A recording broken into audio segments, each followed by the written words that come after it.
এখানে একটা কোশ্চেন দিয়েছে, বলছে A saves 18% of his income if his income increase by 41% and still saves the same amount, find the percentage increase in expenditure. ধরো suppose আমি যদি income 100 ধরি, savings কত 18%, তার মানে 18 টাকা সেভিংস, তাহলে এক্সপেন্ডিচার খরচ কত হবে 82 টাকা।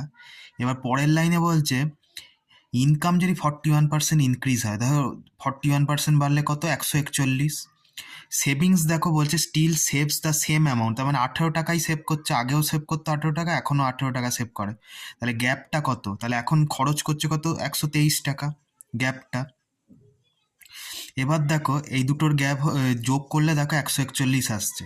এবার দেখো এই এক্সপেন্ডিচার তাহলে কত বাড়ছে, দেখো আগে ছিল 82, এখন হচ্ছে কত 123, তার মানে বাড়ছে কত 41 বাড়ছে। কার ওপরে বাড়ছে? 82-র ওপর বাড়ছে, তাহলে 82টা নিচে হবে ইন্টু 100%।